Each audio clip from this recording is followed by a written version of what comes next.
Welcome back to StringTECH, everyone. Today's video is all about the weird and wonderful world of string harmonics. This video will be in two parts. In part one, we'll look at where harmonics come from and why they work the way they do. In part two, I'll troubleshoot some common challenges and show you how to build harmonics into your technique. We'll be looking both at false harmonics and natural harmonics.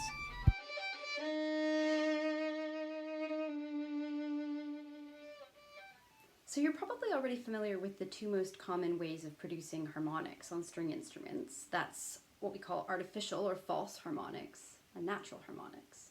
Artificial harmonics are the ones that we make by depressing the first finger all the way and then touching lightly with another of the fingers, very often the fourth finger, and we get a pitch that's 2 octaves higher than the sounding first finger.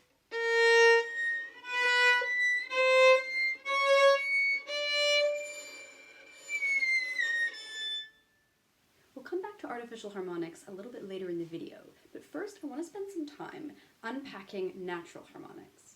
Natural harmonics are also really common practice in classical string repertoire, and most of us know how to play at least certain harmonics in certain places on our instrument. But natural harmonics also seem to retain an air of mystery in string playing. We tend to regard them kind of like extended techniques. Flashy things that you throw in the middle of a run to show how virtuosic you are. And we disregard how integral harmonics are as components of sonority, intonation. In order to fully give them credit for how much they contribute to string playing, let's take a look at how they work.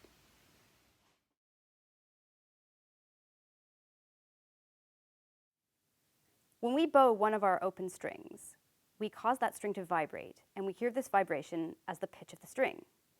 We can also call this open string our fundamental pitch.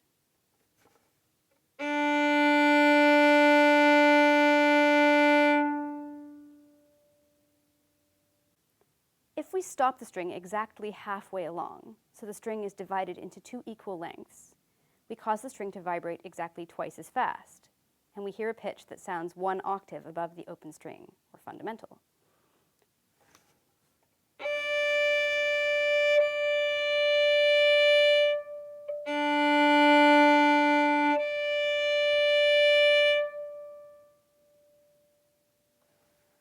We call this the second partial of the string. Why the second? Because the fundamental pitch, which we first played, is actually also the first partial. If we divide the string into thirds, we cause the string to vibrate exactly 3 times as fast as the fundamental. And we hear a pitch which is a fifth higher than the second harmonic was. We call this pitch the third partial.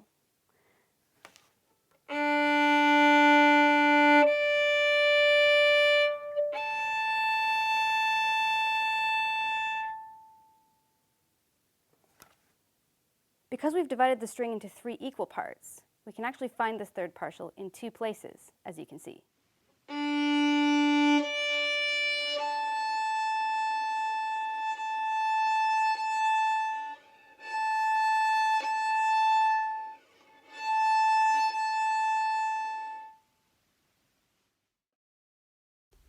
By continuing to divide the string into higher numbers of equal parts, we can access higher partials. As seen with the third partial, higher partials can be found in more than one location along the string. This is easy to understand if you think about slicing a baguette. If you want to share it between 2 people, you have to make 1 slice in the middle, so you get 2 pieces. To share it between 3 people, you now have to make 2 slices, so you end up with 3 pieces.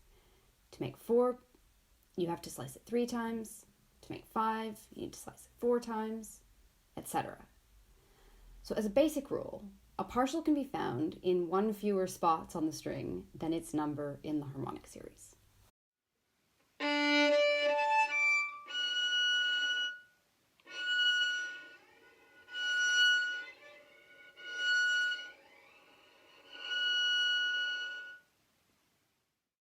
The little exception to this rule is where 2 partials relate to one another by octave.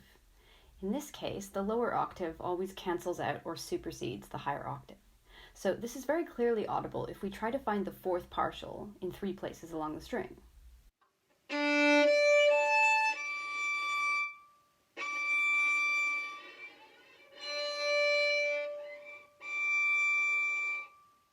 As you can hear, the fourth partial is an octave above the second partial. So where they coincide at the halfway point, we hear the lower of the two, the second partial. Fourth partial is still there, but its sound is contained within the sound of the second partial. Any open string, no matter what pitch it's tuned to, has partials in the same places proportionally, which form the recognizable sound of the harmonic series here on A.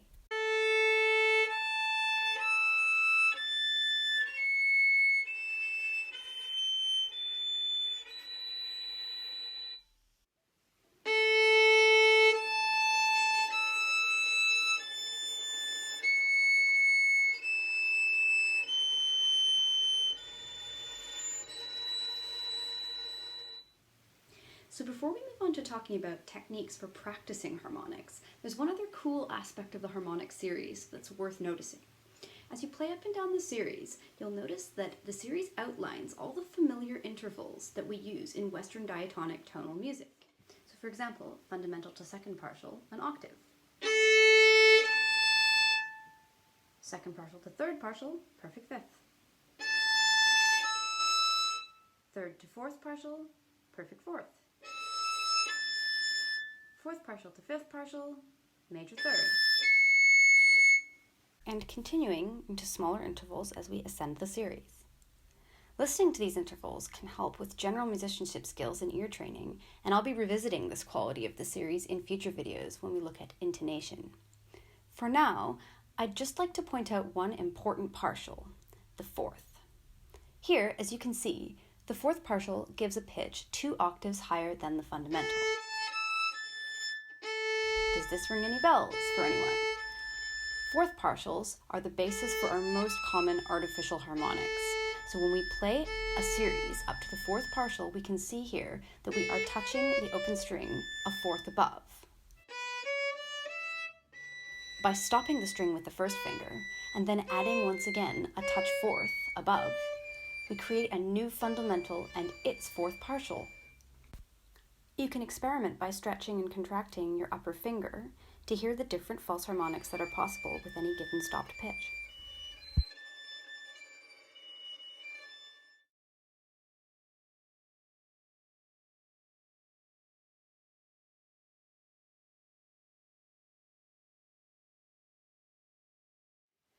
Okay, so harmonics are a really personal area of technique, and there isn't really a better or worse place to play harmonics. Where you choose to play your harmonics will mostly come down to where they speak best on your instrument and where you feel most comfortable. You can experiment with your own harmonic series by doing a harmonic glissando up and down your strings to find out where your instrument speaks most readily.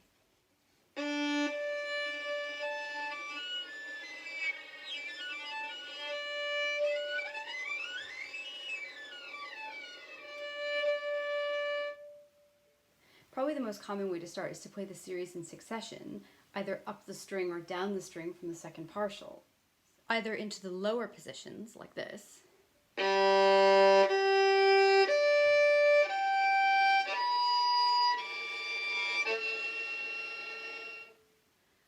or into the higher positions, like this.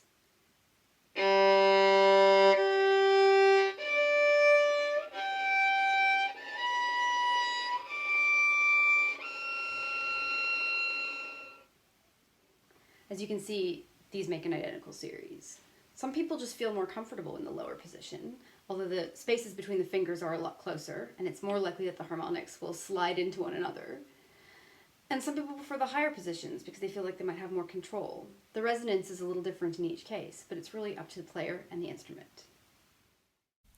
This fingering chart suggests what I think are the easiest places to play the first 7 partials. Diamond note heads here represent where you place your fingers along the string corresponding to the fundamental.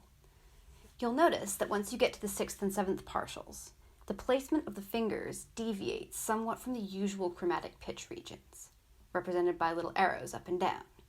So partial 6 on the violin, for example, will be found a little higher than an F natural, and partial 7 significantly flat of an F natural, but not so low as to become an F flat. These locations will quickly become intuitive the more you play around with them. Feel free to email me on my Goldsmiths email if you'd like a PDF copy of this fingering chart to experiment with yourself.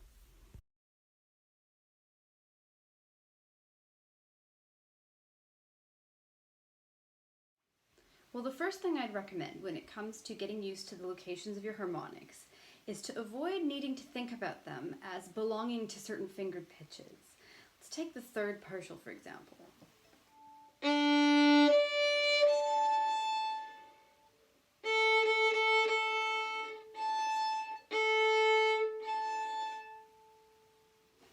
So it might be tempting to think of that third partial as the harmonic version of A, when in fact the two things are quite different.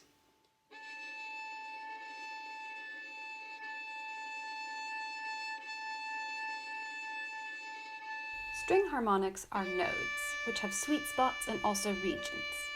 The little exercise I'm doing here shows how there is some give and take in the location of a harmonic, and you can test the edges of each node by pushing your finger back and forth, just exploring.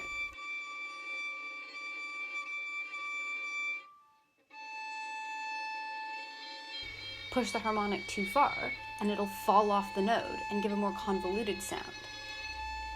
By testing the thresholds of our harmonics, we can teach ourselves to center more easily on the sweet spot, which gives the clear tone we're often looking for from harmonics.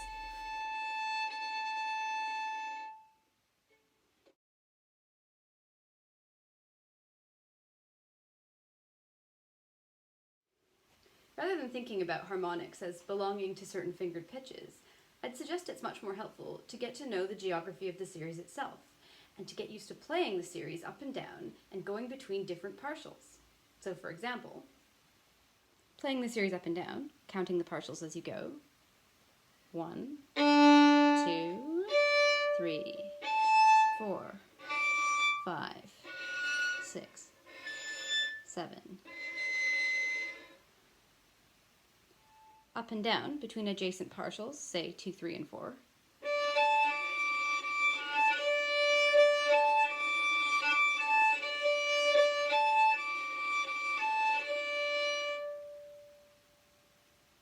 Glissandoing between non-adjacent partials, say 3 and 5.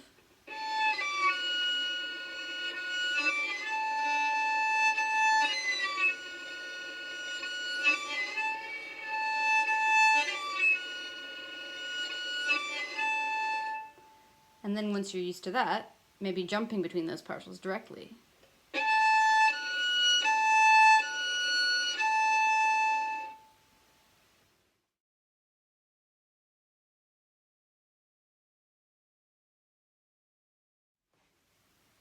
Well, there are several things that can cause harmonics to sound unstable. Probably the most common mistake we make as string players is assuming that because the sound of harmonics is fluty and delicate, it means that our bow pressure should be fluty and delicate, when in fact the opposite is true. Most harmonics sound better with a bow pressure and contact point that's actually slightly harder, slightly more concentrated and close to the bridge than for a normal stop pitch. I'll give you an example of a clear sounding harmonic, which I'll then remove, and you can hear the quality of sound left over with the open string.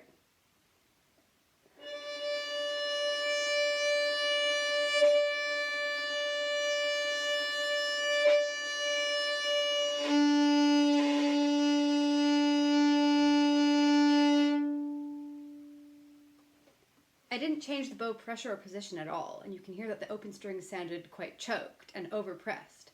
But a slightly more tense pressure on the bow actually helps harmonics to sound more clear and ringing. You can play around with bow pressure, speed, angle, and weight, and see what works best for you. Be brave about it. Risk making a sound you really don't want, and you'll probably find the sweet spot.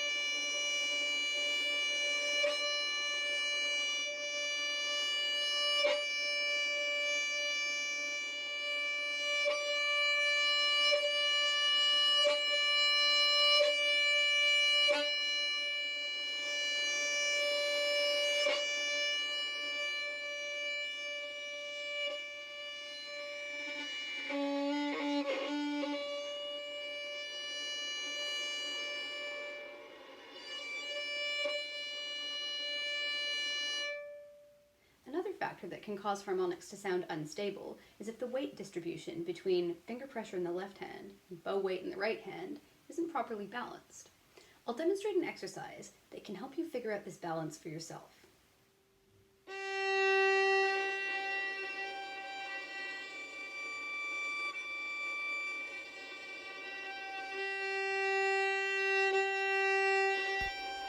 First, take a very detailed exploration of finger pressure in the left hand. Explore the whole continuum between a fully stopped pitch and a full harmonic. You'll find a similar sound world here to the Yoast ghost pitches we used in the shifting video from a few weeks back.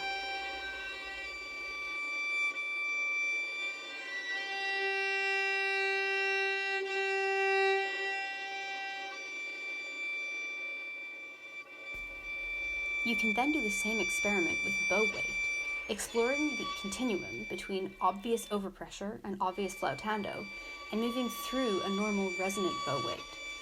You can do this either with sustained bowing, or with rearticulated bowing, or both.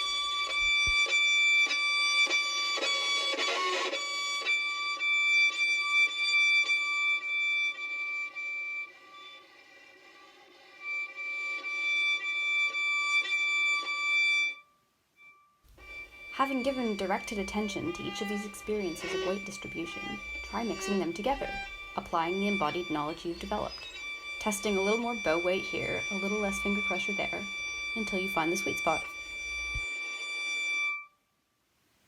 Finally, just 2 pieces of practical advice. Make sure you've got enough rosin on your bow, and that you've cleaned your strings relatively regularly.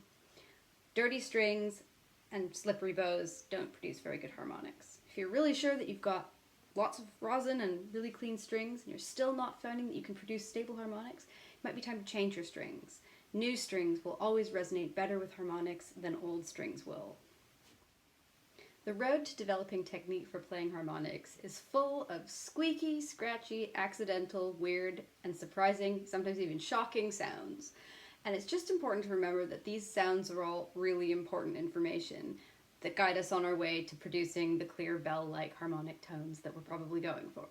Let's learn to appreciate these sounds, enjoy them for their own qualities, and take them forward as we develop technique. As always, feel free to email me if you have any questions, if you would like a copy of the PDF fingering chart, or if you have requests for future StringTECH videos. Happy practicing!